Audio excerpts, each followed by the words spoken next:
تو بچپن کی بڑی ویلیو ہے بچے کو جس چیز کا عادی. دیکھو یہ جو ہم چائنیز پہ حیران ہوتے ہیں کہ کتے بلی کیسے کھا لیتے ہیں, یہ ہمیں تو الٹی آتی ہے نا دیکھ کے. گورے کو بھی الٹی آتی ہے, گورا بھی کتا بلی نہیں کھا سکتا. گورا چائنیز کی چیزیں دیکھ کے حیران ہوتا ہے, یار یہ کیسے کھاتے ہو تم لوگ, یہ لال بیگ کیسے کھا لیتے ہو. تو چائنیز کیوں کھاتے ہیں؟ بچوں کو بچپن سے کھلا دیا. تو اب بچے کو لال بیگ نہیں ملے گا تو مر جائے گا ٹینشن سے.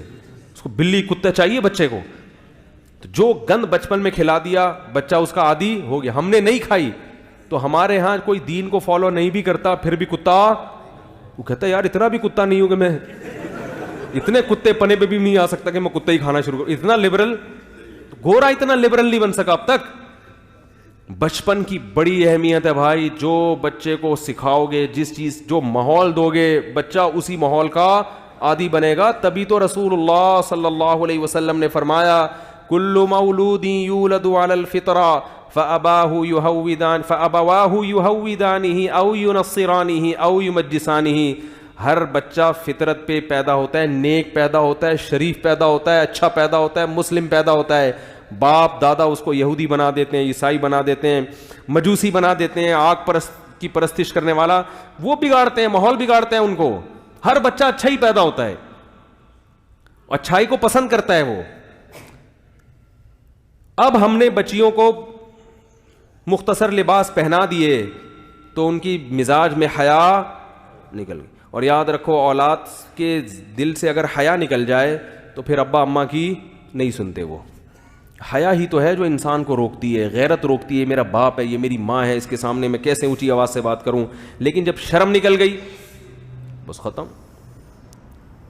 تو جب بیٹیاں جو ہے نا, بیٹیاں باپ کے سامنے جب ان کے سر پہ چادر ہو تو وہ زیادہ اچھی لگتی ہیں. آپ تجربہ کر کے دیکھ لیں. جوان بیٹی باپ کے سامنے سر پہ چادر رکھ کے بیٹھے گی, باپ کو اس پہ پیار زیادہ ہے. یہ رشتہ ایسا ہے. سگی بہن بھائی کے سامنے تھوڑا سا سمٹ کے بیٹھے گی, سر پہ چادر ہو تو بھائی کو وہ بہن زیادہ اچھی لگی. یہ رشتہ ایسا ہے, اللہ نے بنا, یہ چینج نہیں ہو سکتا. لیکن کھرچ کھرچ کے ہمارا معاشرہ تباہ ہو گیا, کھرچ کھرچ کے. اب نتیجہ کیا نکل رہا ہے کہ بہن کی جو ڈریسنگ ہے بھائی کے سامنے وہ اتنی معذرت, اتنی بےہودہ ہوتی ہے کہ حیا کا جو ایک وہ تھا عنصر وہ کیا ہو گیا, ختم. جب وہ ختم تو پھر وہ جو ایک تقدس تھا نا رشتے کا کہ یہ میری بہن ہے, میں نے اس کے لیے جان دینی ہے اور اس کا میں نے خیال کرنا ہے, اور یہ میرا بھائی ہے, اس سے میں نے نظر یعنی تھوڑا سا اس کے سامنے میں نے حیا کی لاج رکھنی ہے, کوئی ایسی حرکت نہیں کرنی جو معاشرے میں بری سمجھی جاتی ہو. تو یہ سب چیزیں حیا ختم ہونے سے ختم. تو نہ وہ بہن بھائی کی عزت کرے گی, نہ بھائی بہن کی عزت کرے گا. تو تڑاق سے باتیں ہیں, وہ ادھر جا رہی ہے پرس لڑکا میں جا رہی ہوں, ٹھیک ہے نا, میں کسی سے پوچھ کے کچھ بھی نہیں کرتی, تو روک سکتا ہے روک لے. وہ کہتے ہیں تم جا رہی ہو تو میں بھی جا رہا ہوں. وہ ادھر انجوائے, وہ معذرت جو ہو رہا ہے وہ اللہ بچائے ہم سب کو. سارا کلچر کیا کر دیا, تباہ کر دیا, برباد کر دیا. تو میرے بھائی اللہ نے کہا ہے کہ میں نے تمہیں پیدا کر کے چھوڑ نہیں دیا کہ تم جو مرضی کرتے رہو. وہ جو میں نے آیت پڑھی نا, اللہ نے فرمایا تمتعوا, مزے اڑا لو, اڑا لو مزے, جو کرنا ہے کر لو.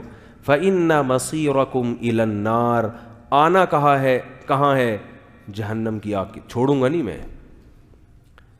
دنیا میں کوئی قانون ایسا نہیں ہے کہ آپ قانون کی دھجیاں اڑاتے رہیں اور حکومت آپ کو چھوڑتی رہے. اگر حکومت چھوڑتی ہے تو وہ کرپٹ حکومت ہے, جبکہ اللہ عدل کرنے والا بادشاہ ہے.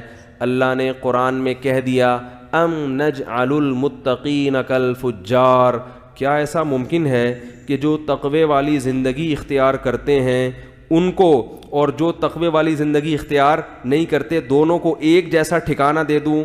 کیا یہ ممکن ہے؟ یعنی اللہ پر تو یہ الزام ہوگا نا. ایک عورت پردہ کر رہی ہے, حیا کے مطابق زندگی گزار رہی ہے, اپنے شوہر سے وفا کر رہی ہے, اس کے حقوق ادا کر رہی ہے, بچوں کی تربیت کر رہی ہے, وقت پہ نماز پڑھ رہی ہے, جو بھی اللہ نے اس کو حکام دیے اس کو فالو کر رہی ہے. ایک مرد ہے, وہ چہرہ بھی نبی صلی اللہ علیہ وسلم کی صورت کے مطابق رکھتا ہے, وہ رشوت سے بھی بچتا ہے, وہ اپنے گھر والوں کے حقوق بھی ادا کر رہا ہے, وہ والدین کی ذمہ داریاں بھی پوری کر رہا ہے, وہ جھوٹ سے بھی بچتا ہے.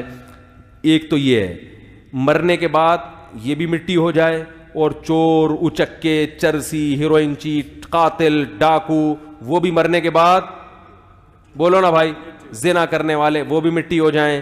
تو اللہ فرماتے ہیں اگر مٹی کر کے ختم کرنا ہے تو یہ مجھ پر الزام ہے کہ میں نیک بننے والے کو کوئی اجر نہیں دے رہا اور برائی کرنے والے کو سزا نہیں دے رہا, تو پھر نیک بننے والا نیک کیوں بنے؟